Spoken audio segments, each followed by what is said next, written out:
আসসালামু আলাইকুম ওয়া রাহমাতুল্লাহি ওয়া বারাকাতুহু। শুভ সকাল।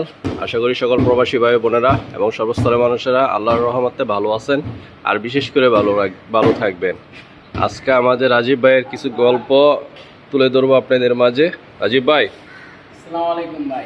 ওয়ালাইকুম আসসালাম ওয়া রাহমাতুল্লাহি ওয়া বারাকাতুহু। সবাই কেমন আছেন?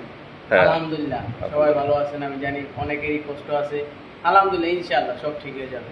ভাই, আজ 1 বছর হলো মানুষই আসছি, তার মধ্যে আজকে 3 মাস কাম করি। বুঝেন ভাই কতটা অসহায় হলে এই অবস্থা। বাড়িতে থাকতে ভাই নিজের প্লেটের পানিও বানিয়ে খাইতাম না, আর আজ দেখেন না ভাই মানুষের রুটি বানিয়ে খাওয়াইতে হচ্ছে। কারণ ভাই প্রবাস মানে এটা, টাকা মানে এটা, ছেলে মানে এটা। ছেলে যখন বড় হয়ে যায় ভাই ফ্যামিলির দায়িত্ব তার মাথায় চলে আসে ভাই। আমিও আমার বাবার একটা ছেলে ছিলাম, রাজপুতের মতো ছিলাম ভাই। আজ প্রবাসে এসে ভাই নিজেকে আর রাজপুত্র দাবি করতে পারি না ভাই, আজ মানুষের কামলাগিরি করতে পারে ভাই। সবাই বলে প্রবাসীরা খুব সুখে আছে ভাই, একমাত্র তারাই জানে যারা প্রবাস জীবনে পা রেখেছে। ভাই দেশে থাকতে কত না বলতাম ভাই প্রবাসীরা বাবার কত টাকা না নষ্ট করতাম ভাই। আজ বুঝতে পারি ভাই বাবাজি কি জিনিস, বাবাজি কি জিনিস ভাই। আজ প্রবাসে এসে বুঝতে পারলাম ভাই কেউ কখনো কষ্ট দিও না ভাই, যেদিন থাকবো না সেদিন বুঝবো ভাই। আসসালামু আলাইকুম। বিশেষ করে আমি কিছু কথা বলি। আর এই রাজীব ভাই আমার বয়সে ছোট হবে, তবে প্রায় বলে, আমি তো ওদের সাথে গল্প করি, একসাথে চলাফেরা এক জায়গায় রেস্টুরেন্ট।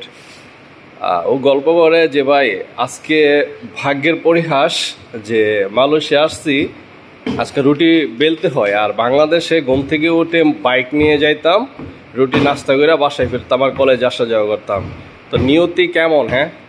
যে ছেলের হাতে ছিল কলম, সে ছেলের হাতে আজকে কি রুটি বানানি বেলুন আর হলো ময়দার কাই। ভাই বাংলাদেশ তো ভাই অনার্স পাস, কিন্তু বাংলাদেশে কোনো চাকরি পাই না ভাই। এই কথাটা বলতে আপনাদেরকে ভুলে গেছি ভাই। কি বলবো ভাই, মানুষের নিয়তি।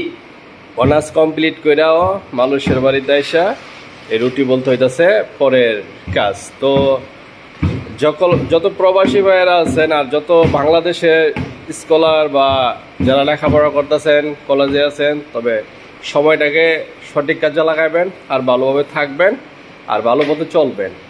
তো এই নিয়ে আজকে বিদায়। তো ভালো থাকবেন সবাই। আসসালামু আলাইকুম ওয়া রাহমাতুল্লাহি ওয়া বারাকাতুহু।